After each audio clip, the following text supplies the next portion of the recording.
Now, we're going to talk a little bit about your latest book, which is called Unashamed to Bear His Name. That's a great title. But before that, I understand a little bird has told me that you were very good friends with Yasser Arafat.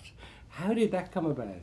Well, Andrew White, who was the Archbishop's envoy to the Middle East, used to invite me to come to Israel with him, but I could never do it. And then I was there for some other reason. He heard about it. He got in touch with me, and the bottom line is he called me on the phone on a Tuesday night, never will forget it. He said, Yasser Arafat will see you tomorrow at 6 o'clock in Ramallah.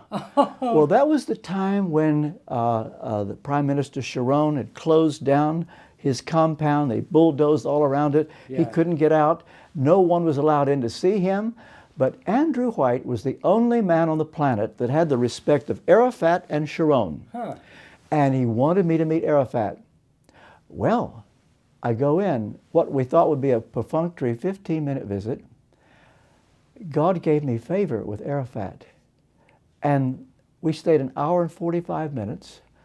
I went back again, and again I took Mel Gibson's film on the crucifixion. Wow.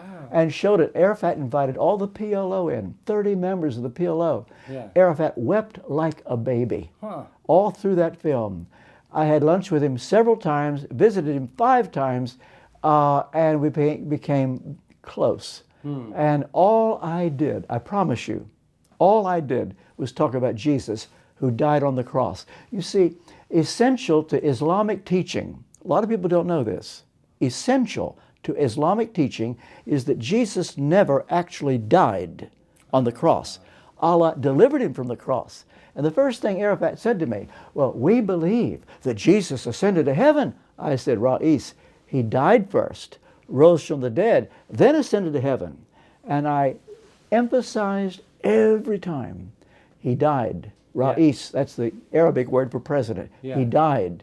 He died. And do you know, I went in there one time when all the PLO was present, and they had a translator, not for him, but for the members of the PLO. And he welcomed me. I said, Ra'is, I want to make a proposition with you.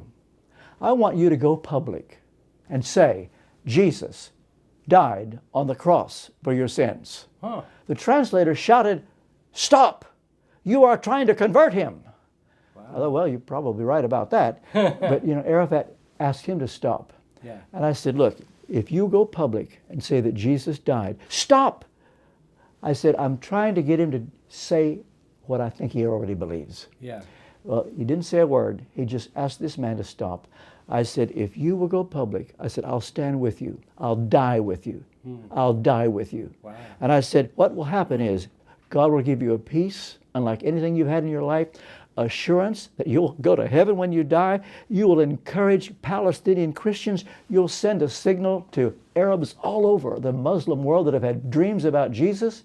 You would have thought they would throw me out, or he would say, don't come back. I went back 3 more times, 3 more times. Wow. And when he died, Dan, I can't prove this, but I dare say I'm the only American who wept when he died. I cried like a baby. I remember Brother Andrew telling me that he used to go to the PLO conferences and give copies of God's Smuggler in Arabic and New Testaments. And eventually Arafat fell in love with this book, and he said, Brother Andrew told me he became the #1 distributor of God's Smuggler. What was going on with him then? Well, I can tell you, God was dealing with him. He knew why I was there. He knew I wasn't there to talk politics. He knew. He loved me for it. And his closest friend said to me, RT, he loves you. I said, I believe you. I believe you. And when he died, I wept because I wanted to do more. There are things that perhaps I shouldn't tell you today. I can just say a lot was going on. That is, God was at work. That was wonderful. Wow.